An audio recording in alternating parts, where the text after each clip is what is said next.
2024లో sofa repairing చేపిస్తే ఎంత ఖర్చు అనేది వస్తుంది? అలాగే ఆ పాత సోఫా ఉండి కూడా మనం దీన్ని రిపేరింగ్ చేయించుకోవడం బెటరా, లేకపోతే కొత్త సోఫా కొనుక్కోవడం అనేది బెటరా? రోజు రోజుకి అంటే సంవత్సరం రేట్లు అనేది పెరుగుతున్నాయా లేకపోతే తగ్గుతున్నాయా? ఒకవేళ మన పాత సోఫాని రిపేరింగ్ చేపిస్తే ఎంత ఖర్చు అనేది వస్తుంది? ఒకవేళ పాత సోఫా రిపేరింగ్ చేపిస్తే కొత్త దానంత ఫినిషింగ్ అనేది వస్తుందా రాదా అనేది ఈ వీడియో మీరు పూర్తిగా చూడడం ద్వారా వీటన్నిటి కూడా మీకు సమాధానం అనేది దొరుకుతుంది అనమాట. అలాగే మన ఛానల్ కూడా సబ్స్క్రైబ్ చేసుకోండి, ఎందుకంటే మన ఛానల్లో ఓన్లీ సోఫాల గురించే వీడియోస్ అనేది చేయడం అనేది జరుగుతుంది అనమాట. దీని ద్వారా మీకు ఎంతో కొంత అనేది మీకు సోఫాల గురించి కొంత అనుభవం అనేది వస్తుంది అనమాట. తద్వారా మీరు పాత సోఫా రిపేరింగ్ చేయించేటప్పుడు కానివ్వండి, అలాగే కొత్త సోఫా ఆర్డర్ ఇచ్చి మీరు చేయించుకునేటప్పుడు కానివ్వండి, ఈ మా వీడియోస్ అనేది మీకు ఎంతగానో ఉపయోగం అనేది పడుతుంది అనమాట. అందుకనే మన ఛానల్ అనేది సబ్స్క్రైబ్ చేసుకోండి. మొట్టమొదటి డౌట్ ఏంటంటే, ఒక పాత సోఫాని రిపేరింగ్ చేయించేటప్పుడు చాలా మంది రకరకాలుగా ఆలోచిస్తారు అనమాట. దాంట్లో మొదటిగా అసలు మన పాత సోఫాని రిపేరింగ్ చేపిస్తే ఎంత ఖర్చు అనేది వస్తుండొచ్చు అని కూడా చాలా మంది ఆలోచిస్తారు. రెండో విషయం ఏంటంటే, ఒకవేళ మన పాత సోఫాని రిపేరింగ్ చేపిస్తే కొత్త దానంత ఫినిషింగ్ అనేది వస్తుందా రాదా, లేకపోతే ఈ ఉన్న ఫినిషింగ్ కూడా ఖరాబ్ అయ్యి మన సోఫా ఏమన్నా ఖరాబ్ అవుతుందా అని కూడా చాలా మంది అనేది ఆలోచిస్తారండి. నేను చెప్పేది మీకు ఒకటే అండి, ఒకవేళ మీ దగ్గర పాత సోఫా ఉండి దాన్ని రిపేరింగ్ చేయించుకోవాలనుకుంటే మాత్రం ఖచ్చితంగా దాన్ని రిపేరింగ్ చేయించుకోవచ్చు.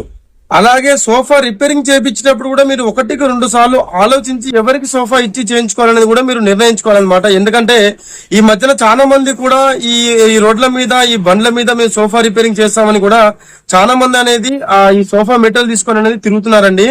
చాలా వరకు వీరికి అవగాహన అనేది ఉండదన్నమాట. ఈ సోఫాలు ఎలా చేస్తే, ఏ మోడల్ సోఫాని ఎలా చేస్తే బాగుంటుంది, ఎలా ఫినిషింగ్ వస్తుంది అని కూడా వారికి అనుభవం అనేది ఉండదన్నమాట. సగం పని అనేది నేర్చుకొని వీరు ఈ బండ్ల మీద మెటీరియల్ తీసుకొని అనేది మీరు సోఫా రిపేరింగ్ చేస్తామని వీరు తిరుగుతున్నారు. అలాగే షాపులకు వీళ్ళతో పోల్చుకుంటే కొద్ది గొప్ప రేట్ అనేది వీళ్ళు తక్కువలో చేయొచ్చు. అలాగే అప్పటికప్పుడు మీ ముందర అనేది సోఫా రిపేరింగ్ చేసిస్తామని కూడా వారు చెప్పవచ్చు. కానీ ఆ ఫినిషింగ్ అనేది చాలా వరకు అనేది రాదండి. ఎందుకంటే వీరు సగం పని అనేది నేర్చుకొని వీరు బండ్ల మీద మెటీరియల్ తీసుకోవడం అని ఈ తిరగడం అనేది జరుగుతుంది. కాబట్టి మీరు సోఫా రిపేరింగ్ చేయించేటప్పుడు మాత్రం 1-2 సార్లు ఎవరికి ఇస్తే బాగుంటది, ఎవరితో చేయిస్తే బాగుంటది అని ఆలోచించి మాత్రం చేయించుకోవడం మంచిదన్నమాట.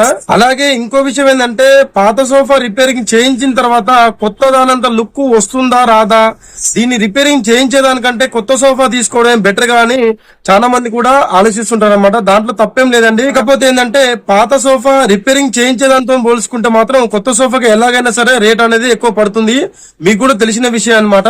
నేను చెప్పేది ఒకటే అండి, పాత సోఫా రిపేరింగ్ చేపిస్తే మాత్రం కొత్త దానంత ఫినిషింగ్ మాత్రం ఖచ్చితంగా వస్తుందండి. ఎందుకంటే ఏదైతే ఈ కార్ఖానాలు అంటే ఏదైతే ఈ వర్క్ షాపులు ఉన్నాయో, వీళ్ళు కొత్త సోఫాలు చేయించి షోరూమ్లకు అనేది సప్లై అనేది చేయడం అనేది జరుగుతుంది అనమాట. ఇది చాలా మంది కూడా తెలియదు అనమాట.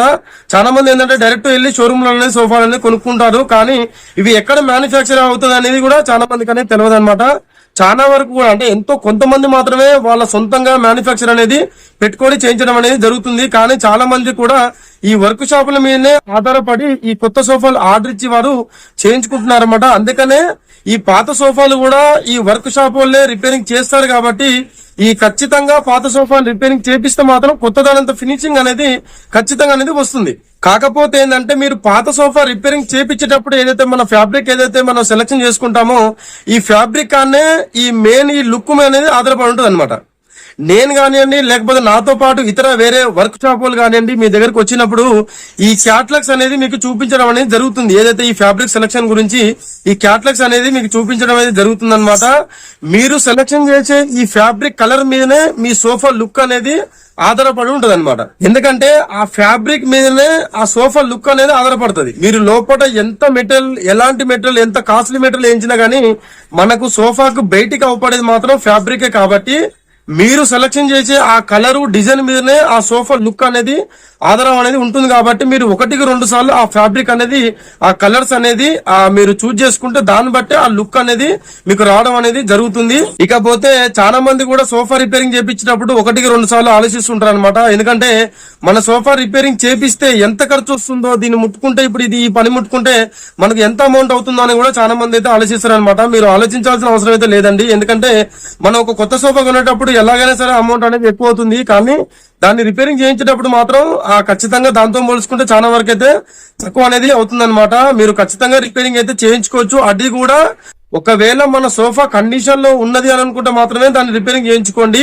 ఒకవేళ మన ఫ్రేమ్ కాక మనకు మంచిగా లేదు, ఇది ఒకవేళ రిపేరింగ్ చేయించినా గానీ ఇది మనకు భవిష్యత్తులో ఇది ఒకవేళ చాలా సంవత్సరాలు వస్తుందో రాదో అన్న డౌట్ మాత్రం మీకుంటే మాత్రం మీరు ఖచ్చితంగా కొత్త సోఫా మీరు ఆర్డర్ ఇచ్చి చేయించుకోవడమే బెటర్ అన్నమాట. కానీ ఒకవేళ పాత సోఫా మనకు కండిషన్ లో ఉన్నది, మనకు ఫ్యాబ్రిక్ లేదంటే ఫోములు ఇతర చిన్న చిన్న వస్తువులు ఏదైనా మనకు ఖరాబ్ అయినాయి అనుకోని ఇది ఒకవేళ రిపేరింగ్ చేపిస్తే ఖచ్చితంగా ఇది నడుస్తుంది అన్న నమ్మకం మీకుంటే మాత్రం ఖచ్చితంగా మీకు నచ్చిన డిజైన్లతోని ఏదైతే మీరు సోఫా రిపేరింగ్ చేయించుకుంటే మాత్రం ఖచ్చితంగా దాని లుక్ కూడా మారే అవకాశం ఉంటది.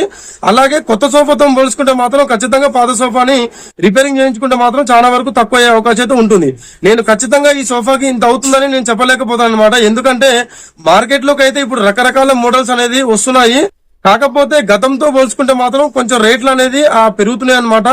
అది కొత్త సోఫా కొనేటప్పుడు కానివ్వండి, లేదంటే పాత సోఫా రిపేరింగ్ చేయించుకునేటప్పుడు కానివ్వండి, గతంలో పోల్చుకుంటే మాత్రం కొద్ది గొప్ప మాత్రం రేట్ అనేది మీకు ఎక్కువ పడే అవకాశం అయితే ఉంటుంది. ఎందుకంటే ఈ కొత్త సోఫాలు కూడా మేకింగ్ కూడా చాలా వరకు పెరిగిపోయినాయి అనమాట. గతంలో పోల్చుకుంటే మాత్రం ఈ కొత్త సోఫాల రేట్లు కూడా చాలా వరకు పెరిగిపోయినాయి. మేం పెంచేది ఏముంటదండి, మా వర్క్ షాప్ వాళ్ళు పెంచేది ఏముంటది అనమాట. ఎందుకంటే మీరు ఏదైతే మెటీరియల్ సెలెక్షన్ చేసుకుంటారో ఆ మెటీరియల్ మీదనే ఆధారపడేది ఈ రేట్ అనేది ఉంటదన్నమాట. మీరు ఏదైతే ఫ్యాబ్రిక్ కానివ్వండి, లేదంటే ఫోమ్లు కానివ్వండి, మీరు ఎలా ఎక్కువ సెలెక్షన్ చేసుకుంటే రేట్ అనేది ఎక్కువ అవుతుంది, ఎలా తక్కువ సెలెక్షన్ చేసుకుంటే దాని అమౌంట్ అనేది తక్కువ అవుతుంది. కానీ మేము ఎక్కువ చెప్పేది అనేది ఏముండదండి. ఎందుకంటే సోఫా కండిషన్ బట్టి మీరు ఏదైతే మెటీరియల్ సెలెక్షన్ చేసుకుంటారో దాన్ని బేస్ చేసుకునే మేము రేట్లు అనేది చెప్పడం అయితే జరుగుతుంది. కాకపోతే ఏంటంటే గతంతో పోల్చుకుంటే మాత్రం కొద్ది గొప్ప మాత్రం ఈ కొత్త సోఫాల రేట్లు కూడా పెరిగినాయి. అలాగే రిపేరింగ్ పర్పస్ లో కూడా మీకు కొద్ది గొప్ప రేటు మాత్రం పెరిగినాయి. అంటే పెద్దగా ఏం పెరగదు, కానీ కొద్ది గొప్ప తేడా మాత్రం మీరు గమనిస్తారనమాట. అలాగే ఇంకో విషయం ఏంటంటే ఒక సోఫాకి ఇంత అని మనం ఖచ్చితంగా చెప్పలేమండి. ఎందుకంటే ఒక్కొక్క లైన్లలో ఒక్కొక్క సోఫా అనేది ఒక్కొక్క తీరుగా ఉంటది అనమాట. అది మోడల్ కావచ్చు, లేదంటే దాని కండిషన్ కావచ్చు. ఒక్కొక్క మోడల్లో ఒక్కొక్క కండిషన్ అనేది ఉండడం అయితే జరుగుతుంది. దాన్ని బేస్ చేసుకునే ఈ రేట్లు అనేది చెప్పడం అయితే జరుగుతుంది. కానీ ఇంత అవుతుందని ఖచ్చితంగా మనం చెప్పలేమన్నమాట. మీ దగ్గర ఉన్న పాత సోఫాని రిపేరింగ్ చేయించుకోవాలన్నా, ఒకవేళ మీరు కొత్త సోఫా ఆర్డర్ ఇచ్చి చేయించుకోవాలనుకున్నా స్క్రీన్ మీద అవపడుతున్న మీ నెంబర్ కి మీరు కాల్ చేసి కూడా మీరు ఎంత అవుతుంది అనేది కూడా మీరు ఎంక్వైరీ చేసి కూడా మీరు ఆర్డర్ ఇచ్చి మీరు చేయించుకోవచ్చు అనమాట. ఏమైనా డౌట్ ఉంటే మాత్రం ఖచ్చితంగా కామెంట్ సెక్షన్ లో కామెంట్ అయితే చేయండి. మాక్సిమం నేను రిప్లై చేయడానికి ప్రయత్నిస్తాను. అలాగే మన ఛానల్ ని సబ్స్క్రైబ్ చేసుకోండి. ఎందుకంటే మీకు భవిష్యత్తులో ఎప్పుడైనా ఒకసారి మన వీడియోస్ అనేది మీకు ఉపయోగపడడం అనేది జరుగుతుంది. కాబట్టి ఖచ్చితంగా మన ఛానల్ అయితే సబ్స్క్రైబ్ చేసుకోండి.